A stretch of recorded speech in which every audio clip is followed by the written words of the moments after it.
primary election lesson for GOP, don't cross the president. Washington, AP, don't cross President Donald Trump. That's the lesson many Republicans are drawing from Rep. Mark Sanford's surprise defeat Tuesday in his primary election in South Carolina. The victor, State Rep. Katie Arrington, repeatedly highlighted Sanford's criticism of the president. Ad choice advertising and red invented by teased the outcome is a cautionary tale for Republicans in Congress who try to work with Trump while also maintaining their independence. One wrong turn, or in Sanford's case, many, and they could face the wrath of a president who is quick to attack detractors as enemies, even in his own party. That's ultimately what the race devolved down to, which was I Trump enough? Sanford told reporters on Capitol Hill.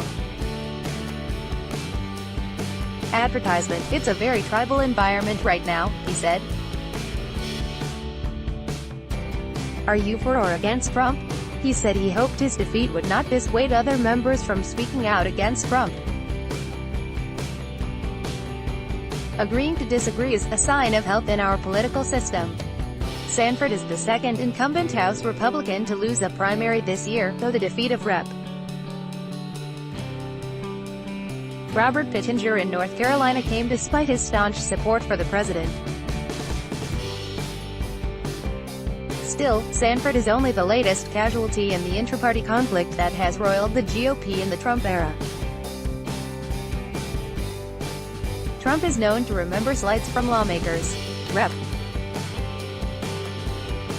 Martha Roby, for example, was forced into a runoff last week in Alabama after her opponent seized on her own riff with the president.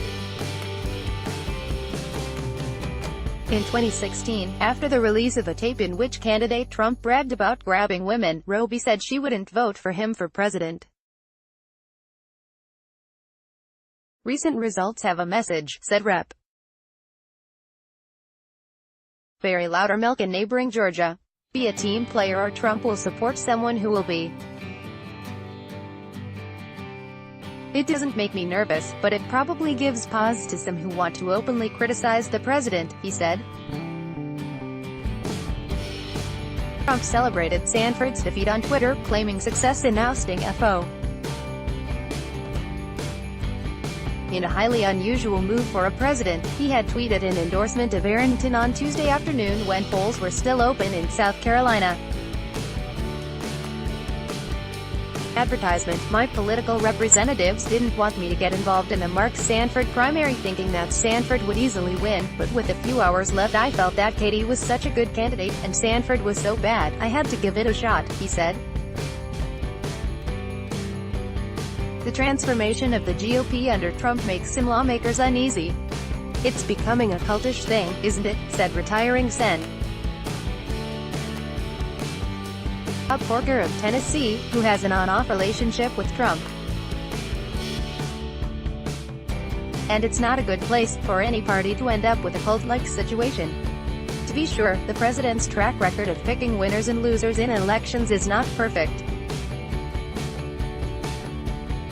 He also backed Gov. Henry McMaster, who replaced Nikki Haley in South Carolina, but McMaster was forced into a primary runoff with a Greenville businessman John Warren.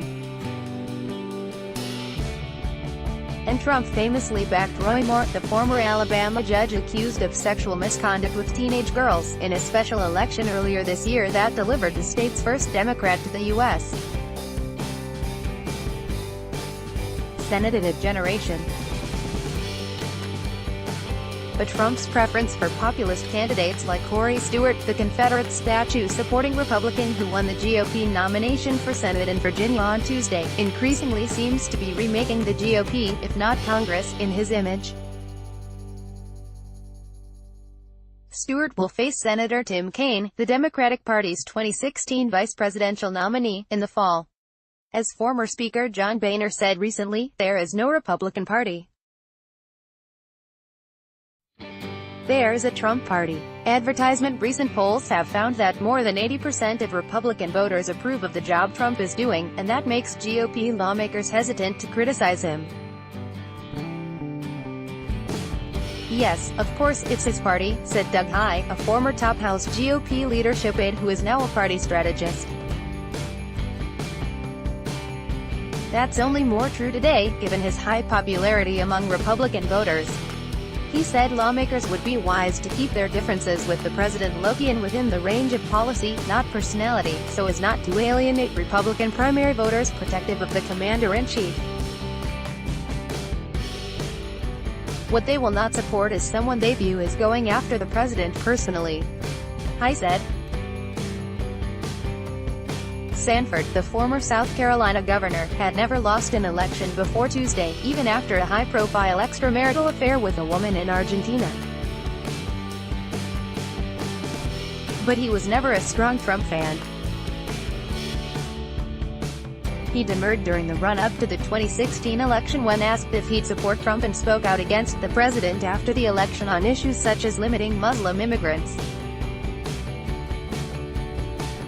He also voted against a border wall proposal, called Trump's proposed tariffs on aluminum and steel, an experiment with stupidity, and was unrelenting in calling for Trump to release his tax returns.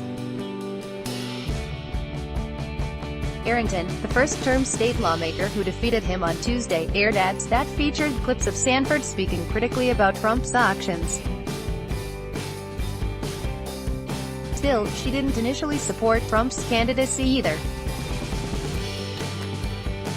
Love Mitt Romney, Arrington wrote on Facebook in 2016. She later told AP that while she supported Florida Sen. Marco Rubio in the 2016 GOP primary, she eventually backed Trump and, proudly, attended his inauguration. House Speaker Paul Ryan downplayed the rift between Sanford and Trump Wednesday and said there are always going to be winners and losers in the same party during primary season. That's just what happens in contested primaries, said the speaker, who is retiring rather than seek re-election.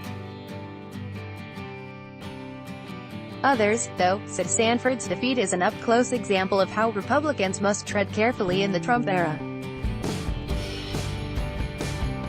Trump ally Rep. Chris Collins of New York offered advice to fellow GOP lawmakers: say something nice before you bring Trump any complaints. I would start by praising the president, and then say, but here's an issue in my local area where I have some disagreement or I'd like to be something different, Collins said.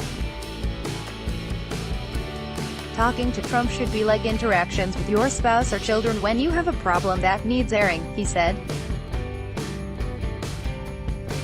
Don't just come out immediately with smash-mouth football. Loudermilk said it's best for lawmakers to take their concerns privately to the White House, as he said he has done behind the scenes on Trump's proposed tariffs. If it's something I disagree on, it doesn't necessarily mean you have to go out and broadcast it to the world, Kinnard reported from Columbia, South Carolina. Associated Press writers Alan Fram and Kevin Frecking contributed from Washington.